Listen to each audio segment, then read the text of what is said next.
लोकसभा से पारित होने के बाद महिला आरक्षण बिल राज्यसभा पहुंचा।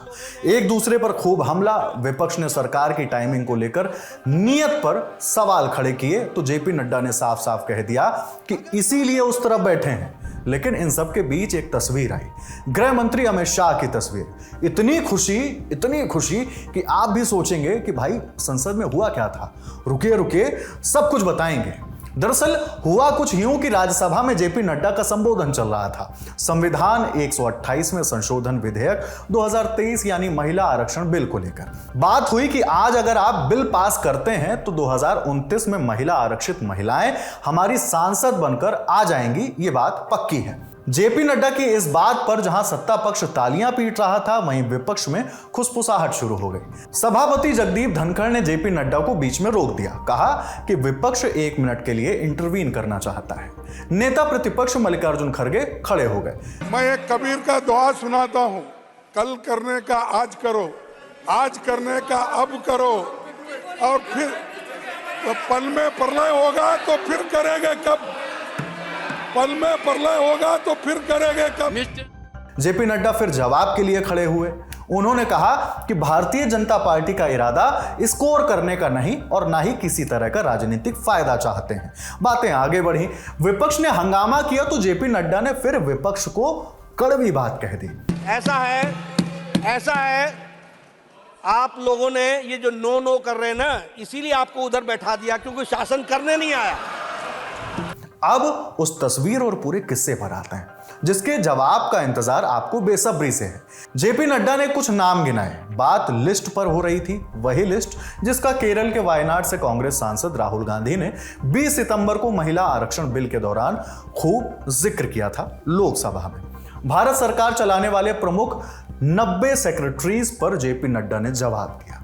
नेता और ट्विटर को कुछ ऐसा जोड़ा कि अमित शाह की हंसी नहीं रुकी। एक चर्चा आज सुबह से मैं देख रहा हूं कि चर्चा चल रही है कि ओबीसी का ध्यान नहीं रखा गया, ओबीसी की चिंता नहीं की गई, ओबीसी के बारे में कुछ सोचा नहीं गया। ठीक है, राजनीति में इस तरीके के वक्तव्य चलते हैं और वक्तव्य चलते चलते यहां तक पहुंच गया कि 70 सेक्रेटरी में 3 ही शायद ओबीसी। अब मैं इसमें सिर्फ ज्ञानवर्धन करना चाहूंगा कि काका कालेलकर की रिपोर्ट नेहरू जी के टाइम की कहां पड़ी हुई थी।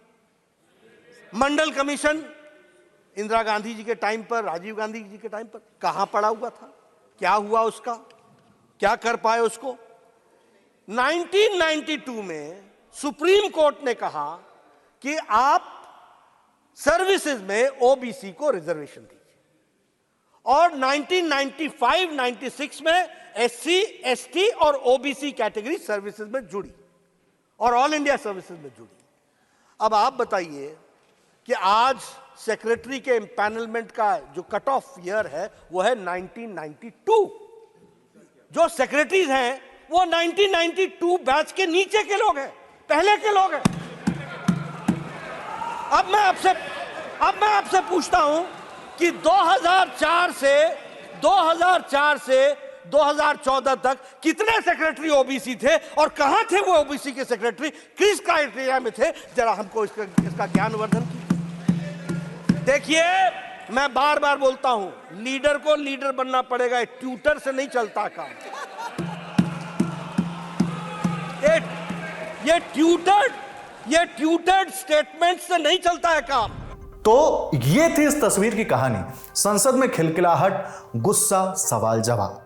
हर खास बात के लिए आप अपना पसंदीदा शो संसद में आज जरूर देखें। वहां आपको हर जानकारी विस्तार से मिलेगी। देखते रहिए द ललन टॉक। शुक्रिया।